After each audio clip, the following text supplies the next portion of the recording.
국회 입법데이트 이익선입니다. 오늘 서로 다른 두 가지 법안을 살펴볼 텐데요. 국민연금법 개정안과 영유아보육법 개정안입니다. 두 개정안을 대표 발의하셨습니다. 새정치민주연합 김춘진 의원 모셨습니다. 의원님 어서 오십시오. 네, 반갑습니다. 네, 올 상반기 이 국회 보건복지위원장으로서 많은 일을 하셨고 특히 메르스라는 큰 복병을 만나셔서 정말 바쁘셨을 텐데요.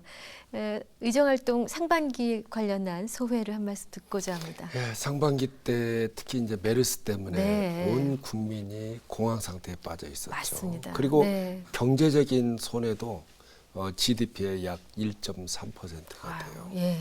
그만큼 경제적인 타격도 많이 입었습니다. 메르스가 우리한테 주는 교훈은 많죠. 네. 즉 준비되지 않는 대책을 마련했을 때는 이렇게 국민들한테 큰 피해를 줍니다. 그리고 이제 상반기 때 보면은 메르스 문제, 우리 국민연금 문제 때문에 또 예. 소용돌이 쳤지 않습니까? 그렇죠. 또 백수호 문제, 네.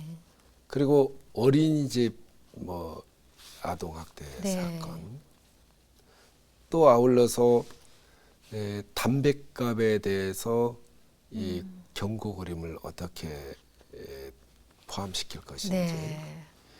또 이제 담뱃값 인상 문제 때문에 또 희오리 바람이 불었었죠. 예. 보건복지위는 이게 끊임이 없어요. 그래서 우리 생활과 직결되는 상임이기 때문에 네. 항상 이슈가 있고, 그리고 또 예산도 보면은 약 100조가 넘는 예산입니다. 한 115조에 달하는 복지 예산이고, 또 아울러서 식품의약안전처를 저희 상임위에서 다루고 있기 때문에 네.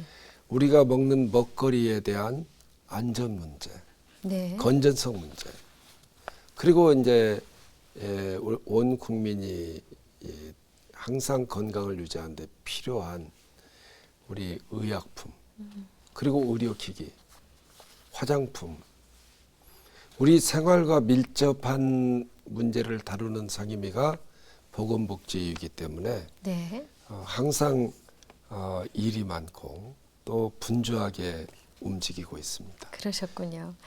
이제 그 안에 국민연금 얘기를 언급을 해주셨는데 국민연금법 개정안을 지난 8월 13일에 내주셨습니다. 제안하시게 된 입법 취지 먼저 여쭙죠. 이제 국민연금은 우리가 이제 사각지대 해소가 중요하죠. 그리고 실질적으로 우리 노후 생활에 있어서 우리 소득의 안정을 가져올 수 있는 것이 국민연금이기 때문에 네. 국민연금의 이제 체납 기간에 대한 문제가 있어요. 그동안에 국민연금을 납부하지 않았을 때는 네.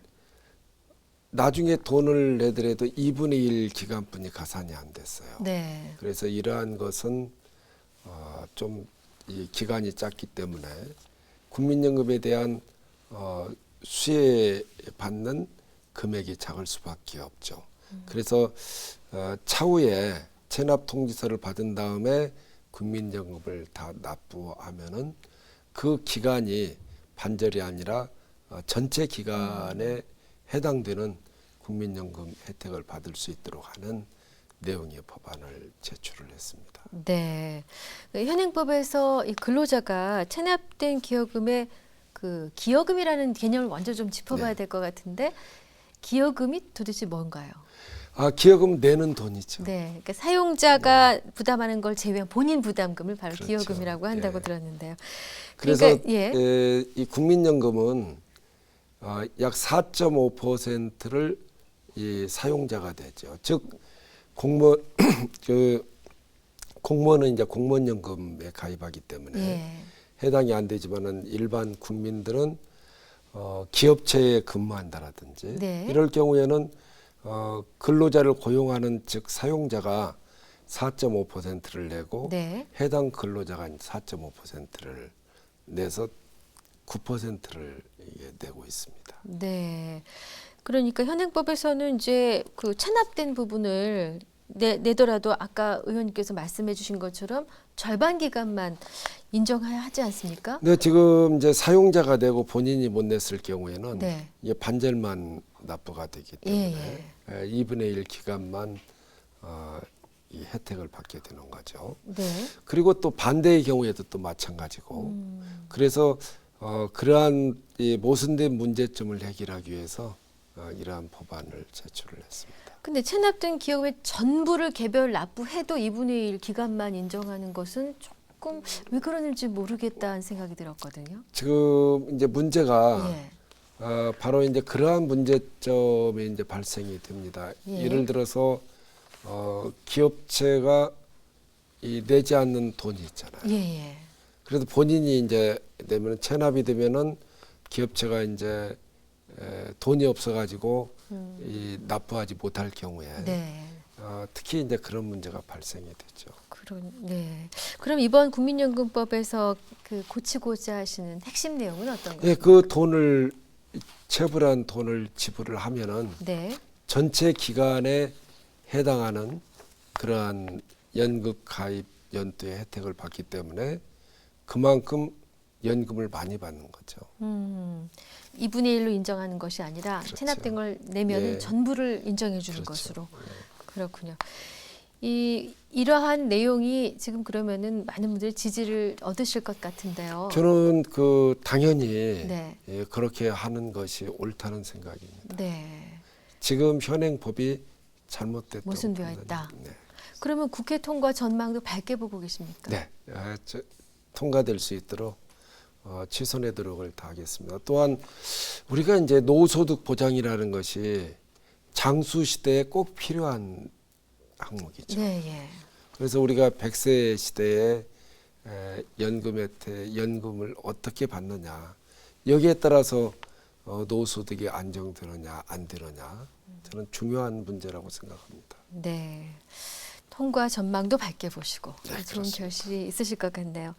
자, 오늘 두 번째 관련한 내용이 이 보육교사 내용입니다. 영유아 보육법 개정안인데 왜 개정안을 내시게 되셨습니까? 예, 영유아 보육법 이 개정안이 이 특성화고등학교에 네. 3년을 마친 사람도 일반 고등학교를 졸업한 사람과 똑같은 과정을 밟아서 자격증을 취득하게 돼 있어요. 아하. 그래서 이러한 것은 좀 옳지 못하다. 이게 상급 이 보육교사 자격증을 이제 취득을 하는데 특성화고등학교를 졸업하면 3년이라는 기간 동안에 관련된 전공을 하죠. 그렇죠. 네. 그리고 또 거기에 있는 학교 교육과정이나 또 시설 또 실습. 예. 그리고 또 학교 선생님이 1인당 30명씩 가르치거든요. 아. 그래서 교사 1인당 학생 수라든가 이런 것들이 엄격하게 제한되어 있기 때문에 네.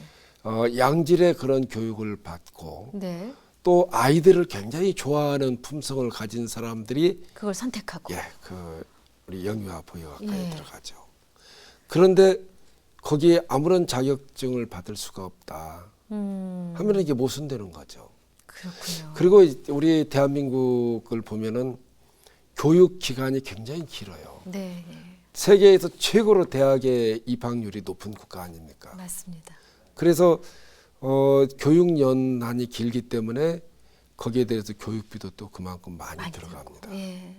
그리고 늦게 직장 생활을 하기 때문에 저출산의 원인도 돼요. 네. 그래서 조기에 우리가 직업 교육을 선택을 해서 조기에 졸업한 학생들이 네.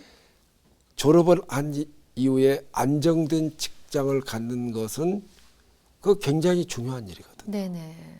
그래서 유럽의 많은 국가들은 전부 다 대학을 가지 않아도 안정된 직장을 구할 수가 있잖아요. 그렇죠. 그래서 저는 제가 교과위원 4년을 하면서 우리가 대한민국 교육을 근본적으로 바꿔야 되겠다. 즉 우리는 이제 대학에 가서 교양 과목 다 배우죠. 독일 같은 데는 대학에 가면 전공 과목 공부를 하죠. 이미 고등학교 때 교양 과목을 다 이수한 걸로 봐서 네. 이 대학에서 전공 과목을 가르치죠. 그래서 네. 대학의 교수 숫자가 작아요. 그리고 교육의 질이 아주 높죠. 네. 그래서 우리도 이 직업 교육을 선택하는 사람과 또 이게 대학에 가서 학문을 할 사람과 이게 구분을 해야 된다. 네. 그 불이익을 받지 않아야 된다. 당연히요. 예. 그래서 이 특성화 고등학교를 어떻게 육성할 것인가, 또 전문 대학을 어떻게 육성할 것인가, 그것이 제 평소의 이 철학이었어요. 네. 그래서 이러한 문제를 교육부 장관한테도 누차에 걸쳐서 말씀을 드리고 네. 또 보건복지부 장관한테도 이건 문제가 있다. 그래서 대한민국 전체 이 교육 방향에도 이게 맞지가 않다. 네네. 그래서 이 개정안을 발의를 했습니다. 네. 의원님께서 먼저 주신 자료를 보니까요. 아까 1인당 학생 수가 30명으로 숙성하고 네. 해서 아주 전문적으로 교육을 하고 있는 데다가 그렇습니다. 뭐 서울 동명여자정보산업고를 포함해서 전국 6곳에서 813명이 바로 이 관련 전공을 그렇죠. 하고 있다고 알려주셨습니다. 그러니까 이 친구들은 제대로 교육을 받아서 바로 취업이 가능한 정도의 이 경험과 지식을 습득한 것인데 문제는 자격증 취득에 있어서 일반계 고등학교가 차이를 두지 않는다. 누가 봐도 이거는 모순인데요. 왜 그렇습니까? 여기에 예. 관련된 교육 시간이 네. 1,400시간이나 돼요. 아, 예. 1,400시간에 이미 교육을 받은 사람을 일반계 고등학교 나온 사람과 똑같이 한다고 하면은 이건 잘못된 거죠. 잘못된 거죠. 아마 특성화고 제도를 도입한 취지와도 맞지 않을 것 그렇죠. 같은데요. 이제 서울에도 학교가 있을 뿐만 부산, 울산, 또 경주에도 경북. 있고 예. 경주. 경주.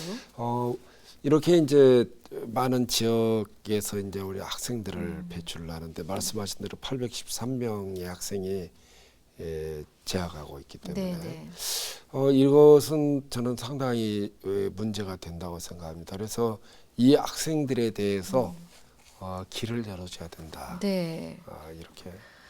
그러면 의원님이 이렇게 이거 문제가 있다 개정하자 하기 전까지는 그냥 그게 이게 이루어져 온 거 예, 아닙니까? 학교 선생님들 말씀을 들으면은 한 10년 동안 노력을 해도 이게 개정이 안 됐다. 왜 그렇습니까? 저는 이제 교육 철학에 대한 문제라고 생각해요. 아, 예. 그래서 우리가 대한민국의 직업 교육을 어떻게 가지고 갈 것인가. 바로 그 1급 자격증이라든가 2급 자격증. 1급 자격증은 당연히 이제 네. 또 다른 또 교육 과정을 이수를 하는 것이 당연하지만은 네. 그러나 기본적인 상급 자격증도 주지 않는다 하는 것은 저는 이게 바람직스럽지 않다고 봅니다. 이것은 우리 보건복지부의 이런 철학 부재다. 또 교육부에서는 관련된 장관과 협의를 통해서 이러한 문제를 풀어갈 때 대한민국 교육이 정상화된다. 네. 이런 철학이 좀 필요할 것 같습니다. 네. 그럼 이 개정안에 담긴 핵심 내용은 적어도 차등을 둬야 된다라는 게 그 취지이시겠군요. 그렇죠. 네. 그 졸업하면은 이 학생들이 자격증을 저는 취득해야 된다고 봅니다. 가장 낮은 수준의 자격증을. 네, 상급 자격증. 네. 이게 뭐 별로 이론이 없을 것 같습니다. 좋은 결과 있으실 것으로 기대합니다. 그런데 매번 당연한 것 같은 문제도 네. 항상 참 어려운 점이 많이 있어요. 그것은 우리가 국민이 필요로 하는 정책이면은 찾아서 하는 행정이 필요하거든요. 네. 그래서 저는 언제나 이게 주인의식이 필요하다고 생각합니다. 그래서 이 보건복지부가 이게 내 거다고 생각을 해봐요. 교육부가 내 거다. 자기 거라고 하면 그렇게 하겠습니까? 그래서 언제나 자기가 그 주인이라고 생각을 해서 주도적으로 문제 해결을 해야 된다. 남이 시켜서 하면은 저는 그건 종이라고 생각합니다. 그래서 현대판 노예는 뭐 강제 일을 시키는 것이 노예고 종이 아니라 네. 스스로의 주인의식이 없는 사람, 네. 시켜서 하는 사람, 네. 그건 종과 같은 사람이라고 봅니다. 그래서 우리 정부 기관이나 또 이 각지각층에서 일하는 분들이 전부 다 주인의식을 가졌으면 좋겠어요. 주인 의식을 가지고 바라다 보면은 여러 가지 그 물건 하나가 놓여 있는 것도 예상치 않게 보이는 거죠. 그렇죠. 평범치 않게 보이죠. 그래서 네, 네. 예, 이 방송을 통해서 주인 의식을 갖기를 네. 권고해 드립니다. 네, 좋은 말씀입니다. 아, 좀 다른 얘기인데요. 이제 19대 국회 마지막 국감을 앞두고 있지 않습니까? 국회 보건복지위원회 2015년 국감 목표는 어떻게 설정하고 계신지요?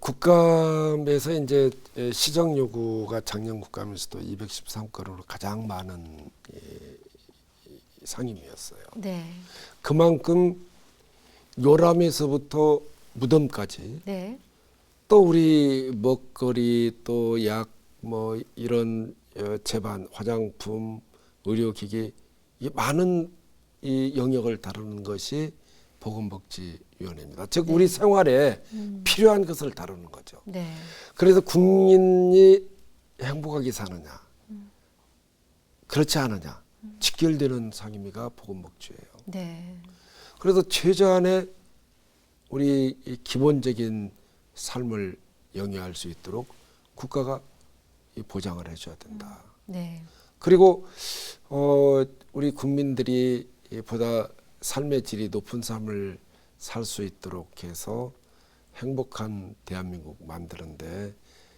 이번 국감을 통해서 네, 많은 역할을 해야 된다고 봅니다. 또 네. 아울러서 우리 국정감사에서 그동안에 많은 지적사항이 나왔지만은 그 지적사항이 제대로 시정이 됐는지 이걸 철저하게 또 한번 살펴보고 또 앞으로의 우리 대한민국 국민의 삶의 질 향상을 위해서 필요한 부분이 뭐가 있는지 네, 또 정부가 이걸 제대로 했는지 네, 이걸 꼼꼼하게 따져보고 정말 우리 국민들한테 필요한 국감이 될 수 있도록 노력을 하겠습니다. 네. 위원장께서는 지난 7월에도 정신장애인 복지지원법을 발의하셨습니다. 그러니까 사회적 약자들을 위해서 많이 애쓰고 계신데 특별히 애착이 가는 그 법안이 있다면 어떤 것이었는지요? 우리 이제 정신장애인의 가장 이제 큰 문제점이 뭐냐면은 편견을 가지고 있는 문제. 네, 그리고 어떤 범죄나 뭐 이런 게 있으면 꼭 이 정신 질환을 알았는지 그것부터 보잖아요.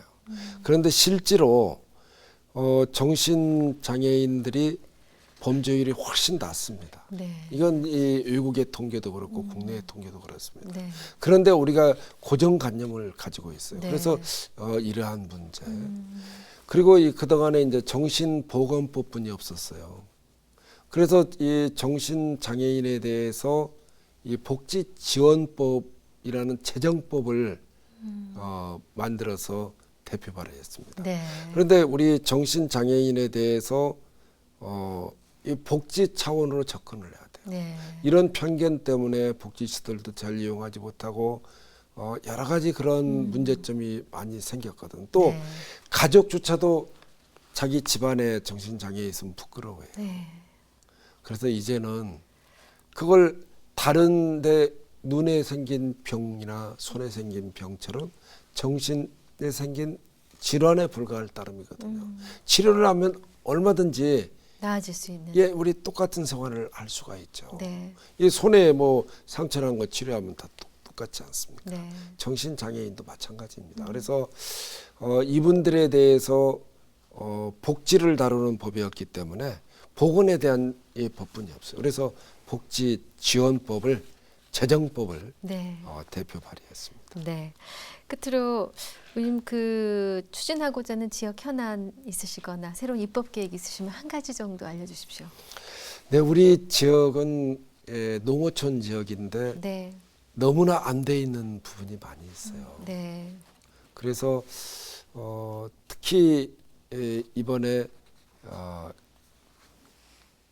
해양 경찰서 즉 해양 경비 안전서를 저희 지역에 신설하는 문제를 가장 고민해 왔습니다. 네, 왜냐하면은 저희 지역이 이제 전라북도 해안을 거의 다 저희 지역구인데 네, 네, 중국의 어선들이 불법 조업을 가장 많이 하는 곳이에요. 아 그렇군요. 네. 가장 많이 넘어옵니다. 그리고 다른 지역의 배들도 와서 이 기존에 있는 연안의 어망을 쳐놓으면 어망까지 싹 쓸어가 버려요. 아유 저런. 그래서 그걸 어떻게 단속을 못하는지 저한테 단속해 달라고 막 사진 찍어서 보내주고 아유, 하는데 네. 제가 뭐 날아갈 수도 없는 문제고 네. 또 가서 또 잡을 수도 없어요. 예. 그래서 그 경비 안전서가 꼭 필요하거든요. 네. 그래서 거기에 새로운 해양경찰서가 만들어지고 또 중국의 불법 조합하는 어선들을 갖다 단속을 철저히 해서 어족 자원도 보존하고 보호하고. 또 네. 연근에 와가지고 불법 조합하는 어선도 단속을 하고 네, 네. 이렇게 함으로써 이 치어도 많이 보호를 하고 우리 어민들이 보다 많은 소득 창출할 수 있게끔 네. 하는 것이 제 목표입니다. 그래서 안전한 게 어업 활동할 수 있고 네. 또 거기에서 어족자원 보호도 잘 되고 일거양득 삼득이죠. 네. 네, 바쁘신 가운데 귀한 시간 내주셨는데 오늘 말씀 잘 들었습니다. 고맙습니다. 네, 감사합니다. 네, 국회 입법데이트 새정치민주연합 김춘진 의원과 함께했습니다. 시청해주신 여러분 고맙습니다.